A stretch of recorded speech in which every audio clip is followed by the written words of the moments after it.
Hi, this is Tomek from W Yachts. Welcome to another episode of our series on yacht registration and VAT in Europe. Today we will discuss an absolutely key topic that every owner or future owner of a yacht must understand. Where is the best place to register a yacht? In Poland, Cyprus, Italy, Croatia, or perhaps under the exotic flags of the Cayman Islands or the Marshall Islands? This will be a very practical, expert, and concrete episode. Without Malta, I prepared a separate comprehensive material about it. The choice of flag affects taxes, level of control, technical obligations, crew employment, fixed costs, and the possibility of VAT optimization. In this episode, it's a guide that will help you understand the differences and choose the best registration. We start with Poland. The Polish flag has become extremely popular across Europe in recent years, especially among yachts up to 24 meters. Why? Because it is the simplest and cheapest registration in the entire European Union. Its most important advantages are lifetime validity of the document, no renewals and annual fees. Anyone can register regardless of citizenship, remote registration without visiting Poland, minimal documentation requirements, and no mandatory technical inspections for yachts under 15 meters. It makes Polish flags almost everywhere today in the marinas of Italy, Spain, and Greece. Now, the most important part, VAT and Polish registration. The Polish Registration Authority does not check or require proof of VAT payment, and many owners mistakenly interpret this as you can have a yacht without paying VAT. It's a myth. VAT must be paid when you buy a yacht in Poland from a dealer, then you receive an invoice with 23% VAT. Simple matter. Option 2, you import the yacht from the union as a company and apply intra-community supply. Here's an important point. The yacht is a means of transport. Therefore, the purchasing company must submit VAT 23 declaration and pay VAT to the office, even if the transaction was VAT-free. You can't buy a yacht for the company without VAT and bring it into inventory. It always ends up causing a problem. Option 3. You bring a yacht from outside the European Union. VAT is then paid at customs clearance. In summary, the Polish flag provides comfort, is cheap, but does not offer tax savings. Now let's focus on Cyprus and VAT optimization. Cyprus, together with Malta, forms the duet of the most important flags in Europe for owners seeking legal VAT optimization. Cyprus was known for years for an effective VAT rate of about 5%. After the changes in 2020, the system still operates but requires documentation. I will explain this very clearly, step by step. Step 1, you establish a Cypriot company. This is your leasing company. But here's an important fact. This is not bank leasing. This is internal leasing, meaning you finance the yacht with cash and transfer ownership to the company. Step 2, the company is purchasing a yacht without VAT because it has the status of an operational company. Step 3, VAT is only charged based on actual usage within the union. Since 2020, there are no longer flat rates such as 30% to 70%.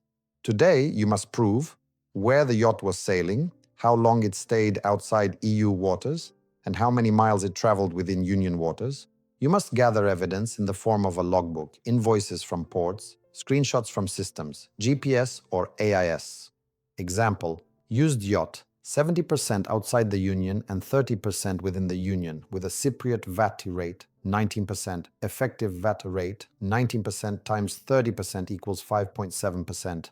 Step 4. After the lease ends, the yacht receives the VAT-paid status. This is the most important value, because then it can legally sail throughout the entire union. Cyprus offers effective VAT of 5 to 9%, no tax on foreign charters, full compliance with the EU, quick registration processes, and a good legal reputation. The ideal flag for those who want to buy a yacht and pay lower VAT. Now let's discuss the flags in Italy and Croatia. Italy is one of the most stringent registers in Europe, characterized by high requirements. The Italian register requires a 22% VAT and full technical compliance with European Union regulations. Frequent Guardia di Finanza inspections, high labor and crew costs, as well as restrictive charter rules are everyday occurrences. It is worth remembering the history of spectacular punishments, which we will discuss in detail in the 5th episode of our series. The Italian register is ideal for companies operating in Italy, but completely unprofitable for tax optimization. Time for Croatia now. Since 2013, it has been a full member of the European Union and operates according to its rules. The most important facts are 25% VAT on yacht purchases and 13% VAT on charters. A T2L document is also required, and yachts flying flags outside the EU have a limit of 18 months of stay in the Union. Croatia is great for local charter companies, but it offers almost no tax breaks for yacht owners.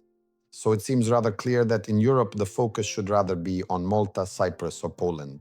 We are moving to exotic jurisdictions that were created to give owners maximum freedom. The most popular are the Cayman Islands, Marshall Islands, Gibraltar, and the Isle of Man.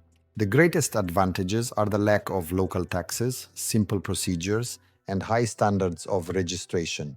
Additionally, they offer anonymity and no nationality restrictions for owners. The main advantage of exotic flags is the temporary importation mechanism, allowing 18 months of sailing within the Union without the need to pay VAT.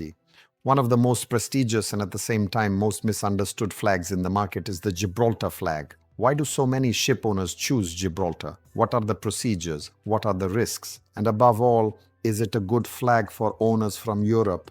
Gibraltar is a British overseas territory, part of the famous Red Ensign Group, which is the same registry family as the Cayman Islands, Marshall Islands, or Bermuda. Importantly, Gibraltar is not part of the European Union and therefore not part of the EU VAT system. This makes this flag attractive to global owners, but at the same time creates numerous pitfalls for European Union citizens.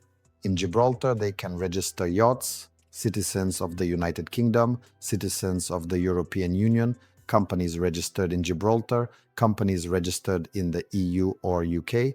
If the owner is outside the EU or UK, a Gibraltar company is most often established.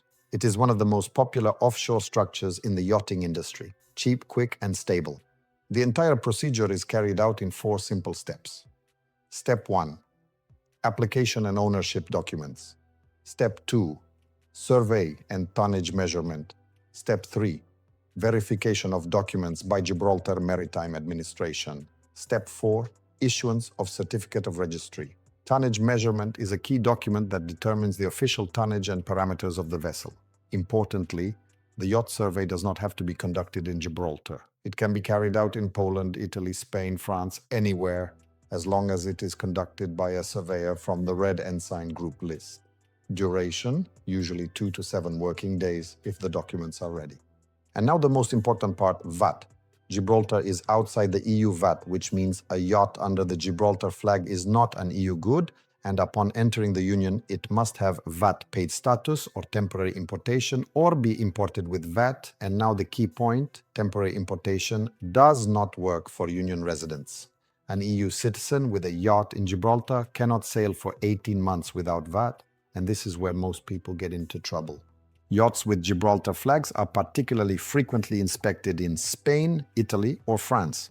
Officials check the yacht's customs status, VAT documents, the actual owner, beneficial ownership, and yacht users. If they determine that the yacht is de facto used by an EU resident, they order immediate import and VAT payment. An example of such troubles is Massimo Cellino, whose details can be found in the 5th episode of our series. In summary, Poland is the best administratively and Cyprus or Malta for VAT reduction. Italy is best for local businesses but worst for optimization. Croatia is a good choice for chartering, although with high VAT. Caymans and Marshall Islands are ideal for owners outside the European Union. Always consider the issues related to yacht financing, because in the case of leasing, the options are heavily limited by the financing company. If you want to choose a flag, build a VAT structure, or buy a yacht, please contact me. I will gladly present all possible solutions, especially those that will be perfectly tailored to you. See you on the water, and we invite you to the next episode, which will definitely be interesting. Subscribe to our channel so you don't miss it.